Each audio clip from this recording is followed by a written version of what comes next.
Suicide. Pitong titik na may bigat na tila isang mundong pasan sa balikat.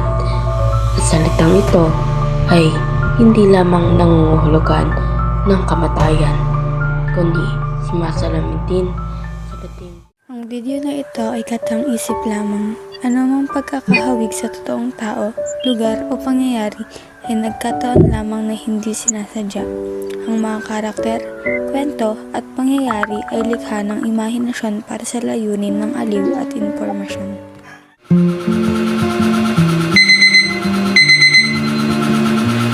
Nandito pa pala ako, may pasok po.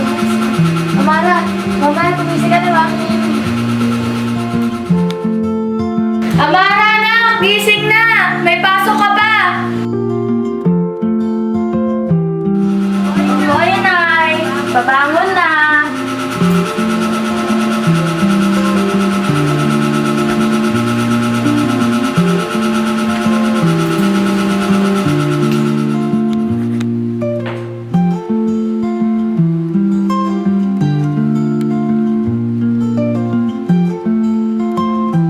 Anak, tara na kayo na tayo.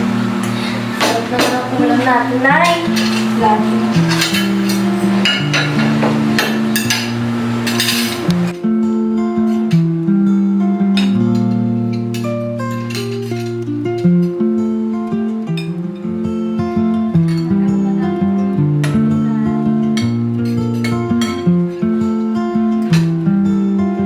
Okay, Papa mo. Hindi ko alam na eh. Pero sabi niya mamaya daw. Ang sarap talaga ng luto mo, Nay. The best.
Nay? Oo, aalis ka na? Opo. Ano ba ako? Ingat ka, Nay. Ingat ka. Salamat.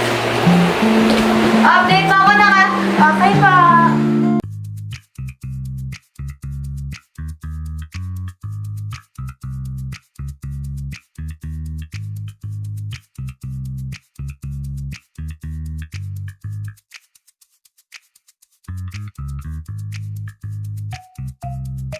Ma, nasa school na po ako.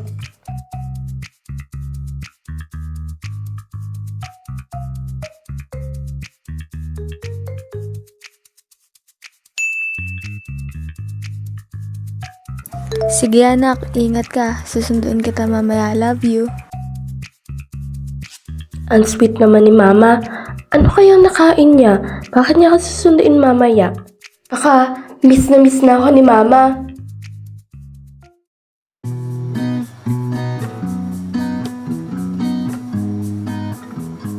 Ma! Oh anak, kamusta naman araw mo? Okay naman po.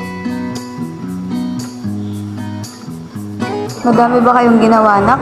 Opo, marami po. Madami po kaming ginawa sa science, sa English, at math. Eh ikaw ma, kamusta ka? Okay lang naman. Alam mo ba anak, upo muna tayo saglit. Sige na. Alam mo ba, Nay? Gusto ko na si Papa. Kailan kaya siya uuwi? Hindi ko alam na ko. Pero, may sasabihin ko na ako sa'yo tungkol din dyan. Hindi mo na mamimiss yung papa mo. Bakit, Nay? Kasi uuwi na siya. Kailangan kasi na, pag umuwi yung papa mo, ako naman yung papalit sa kanya sa Canada. Kasi walang kasama yung kamag-anak niya dun. Bakit, Nay? Pwede naman tayo dito. Happy family. Bakit kailangan mo pa umalis? Ay nak, sayang din kasi opportunity pag nagtrabaho ako dun eh. Sayang naman kung hindi ko susuportahan yung papa mo. Ano ako, Nay? Hindi mo ba ako mamimiss? Mamimiss kita syempre. Matagal naman na tayo nagsasama dito sa Pilipinas. Mamimiss mo lang kay papa mo. Sinasabi mo lang yan para gumaan yung loob ko. Nandiyan naman yung papa mo nak. Siya naman yung papalit sa akin eh. O, magbabanding kayo together. Pwede naman tayo mag-call. Uy, ma, kamusta ka na? O, pwede mo akong ganunin. Pero iba pa rin yung nakikita kita, Ma. Iba na yung feeling. Ganun talaga ang buhay. Kailangan natin magtrabaho. Para sa kinabukasan mo, para mag-graduate ka, alam ko namang nag-aaral ka ng mabuti eh. Sige na nga. Pero sa graduation ko, dapat nandun ka, Ma. Oo, uuwi ako. Ano, maaga pa naman eh. Promise? Promise. Kasi nak, di ko lang alam kung kailan ako aalis. Baka next week. Next week? Ang aga naman, Ma. Tanungin natin yung papa mo mamaya. Tawagan na lang natin pagka uwi natin. Tawagan na lang natin nak yung papa mo pagka uwi natin. Kamustahin mo naman. Sige, Ma. Kakamustahin ko si Papa. Miss ko na naman siya. Oh, bitawan mo na yan. Uwi na tayo. Mahamog na. Tignan mo yung ulap po. Oh, talaga na. Pagpagin mo yung pet mo. Diyos ko po, inang.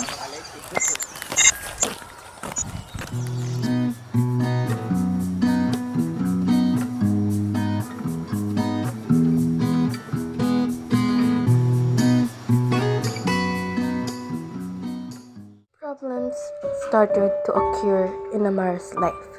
School became her fear, and home turned into her trauma.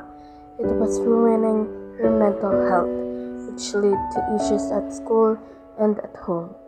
She found herself trapped in an endless cycle of anxiety and exhaustion, struggling to keep up with expectations. The once familiar walls of her home felt suffocating. In the classroom that were meant to shape her future only given her fears.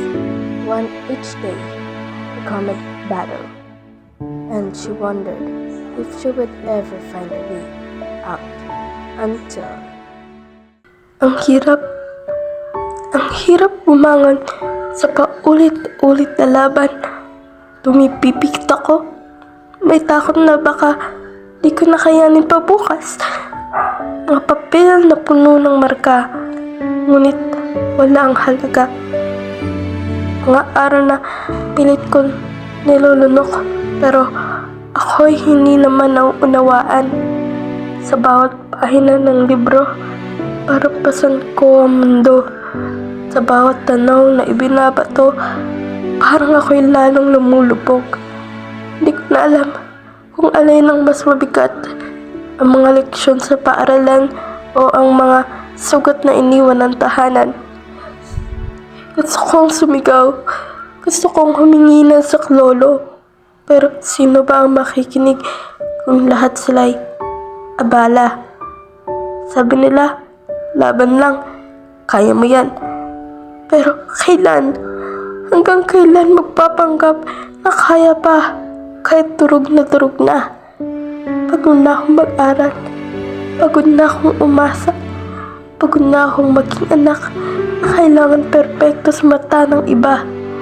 Kailan ba ako makakatakas sa tanikala ng inaasahan? Kailan ba ako magiging sapat sa mundong hindi ako tinatanggap? Ang panulat na dating sandigan ko, ngayon ay wala ng saysay. Dati, ito ang aking poses. Ngayon, tahimik na rin at pagod. Sa bawat luhang pumapatak, may pangarap na unti-unting namamatay. Sa bawat buntong hininga, may pusong pilit na bumibitaw. Kung may pahinga ang mga bituin sa pagniningning, bakit ako? Kailan ako magkakaroon ng saglit na katahimikan? Kung ang bawat kwento ay may wakas, bakit parang sa akin wala na susunod na kabanata?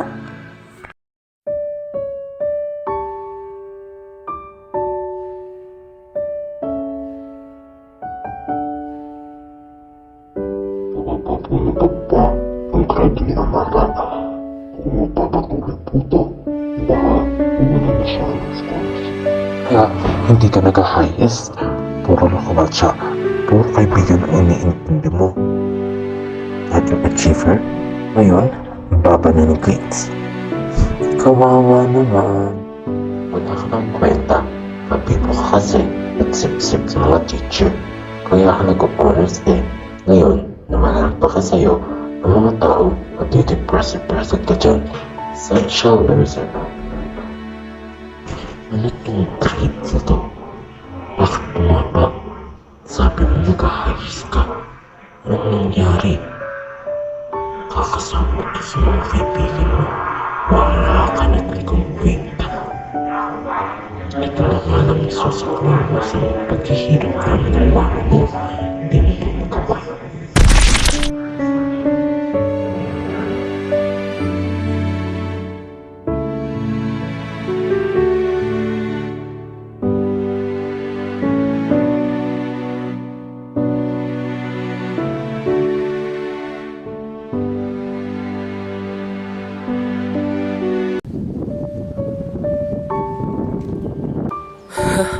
Amari!